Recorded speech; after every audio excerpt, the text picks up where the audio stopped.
It's September 1593, and a meeting is taking place at the Royal Court in Greenwich between the ageing Tudor Queen, Elizabeth I, and a remarkable Irish woman, Grace O'Malley, who during her long life had become known as the Pirate Queen. Age had not spared even Elizabeth Tudor.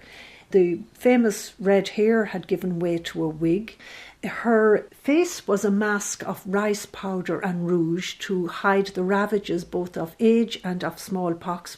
On the other side, you have this quite stoutish woman, age, salt spray, military action, and the great outdoors written on her face. Despite appearances, the two had much in common.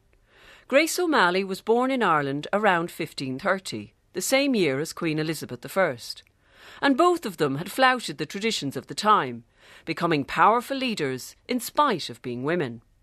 Anne Chambers is Grace O'Malley's biographer. Ireland then was divided into around 40 little kingdoms, and Grace O'Malley's father ruled a small kingdom on the shores of Clew Bay on the west coast of Ireland. Ireland, although an island, has produced very few seafaring families of note, and the O'Malleys were the one exception. Grace had been married off as a teenage girl to a chieftain-elect of a neighbouring clan, the O'Flahertys. But after her husband died in battle, she was left, as a young widow with 3 children, in a difficult position. As she explains later to Queen Elizabeth I, she wasn't given her thirds. When Grace O'Malley got married, she brought with her a substantial dowry: cattle, sheep, horses, household utensils, indeed some money. Now, when a chieftain died, by Gaelic law, that money, whatever she brought, was to be returned to the widow, and she always claimed that this wasn't done for her by the O'Flaherty clan. So she had to leave, and she returned to her father's kingdom on Clew Bay, and he gave her Clare Island, and it was there really that the legend of the Pirate Queen was born. She struck out on her own and gathered together a band of hardy mariners, come mercenaries, come traders, come fighting men. They agreed to be led by a woman, and not merely led by land, but she also led by sea. Plunder and piracy were part and parcel of seafaring life. Grace O'Malley became a very wealthy woman through a mixture of trade and piracy. For her second marriage, she chose her own husband, Richard Burke, heir to the most important title in the region, with whom she went on to have another son. By now, she had gained a reputation overseas. Grace O'Malley's first entry into recorded Elizabethan history occurs in 1577, and it's written by Queen Elizabeth's Lord Deputy, Sir Henry Sidney. There came to me also a most famous feminine sea captain, called Grace O'Malley, and offered her services unto me, wheresoever I would command her. She came with 3 galleys and 200 fighting men. She brought with her husband. This is the most notorious woman in all the coasts of Ireland. Grace's husband wasn't allowed to take the title as the most powerful ruler in the region because of English law, but Grace was determined that he should be appointed to the role. Elizabeth, to try and get the Gaelic chieftains to conform to English law, had banned all these Irish titles, including the MacWilliamship of Mayo. So Grace O'Malley sailed into Galway with flags flying. She wanted to show the English Lord Deputy that he had a fight on his hands if her husband wasn't given the title. He backed down.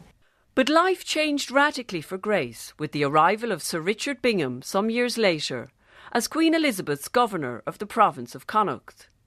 By now, her second husband was dead, and Bingham was determined to undermine Grace, who fought hard to defend her position. 3 times she went into rebellion against Sir Richard Bingham, leading an army herself, and he retaliated against her, trying to take her land. At one stage he captures her, and as she says herself in her testimony to Queen Elizabeth, he ordered a gallows where she thought she might end her days. But such was her importance to the Gaelic chieftains now in Connaught as a rallying figure that they offered hostages to effect her release. He eventually killed her eldest son and brought his army right up to the gates of her castle of Rockfleet, took out her men who were trying to defend the castle and put an English garrison in, and she was forced to live aboard her ships.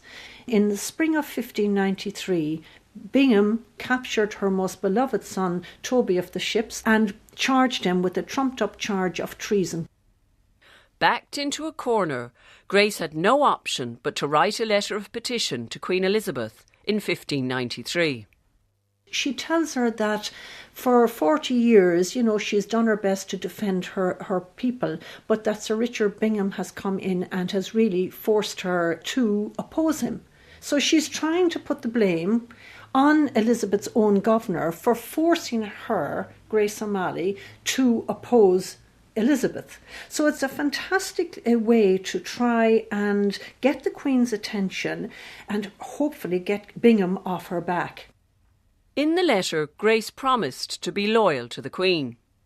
Thus shall your said subject, according to her bounden duty, ever remain in all obedient allegiance to resist all remnants of rebellious enemies, and pray continually for your Majesty's long life and prosperous reign.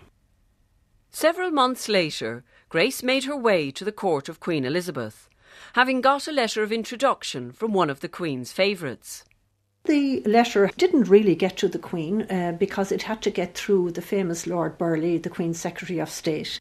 And Burleigh was intrigued with this. Burleigh sent her 18 questions about her background, her family, and the status of women in Gaelic society. And Grace O'Malley answers these 18 questions.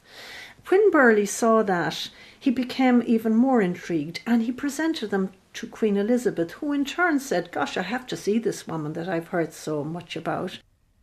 And so the meeting was arranged. Grace O'Malley writes about the great favour and clemency she received from Queen Elizabeth, and Queen Elizabeth talks about the poor aged woman who appeared before her, and she urges and indeed commands Bingham to back off, to release this poor woman's son, to restore her to her lands and livings. And this is where Grace O'Malley's political astuteness comes into play. She convinces the Queen that her trade, which she euphemistically calls maintenance by land and sea, which, giving a very wide berth, includes a little bit of piracy, a little bit of plunder, and Queen Elizabeth swallows this and says that Grace O'Malley is to be allowed to continue her career of maintenance by land and sea without any letter hindrance from anybody, including Bingham. Grace O'Malley had got her way. She returned to Ireland, and after several years Sir Richard Bingham was recalled to England. Grace O'Malley died in 1603, in the same year as Queen Elizabeth. Her sons fought with the English against the Irish, and many of her descendants married into English aristocracy.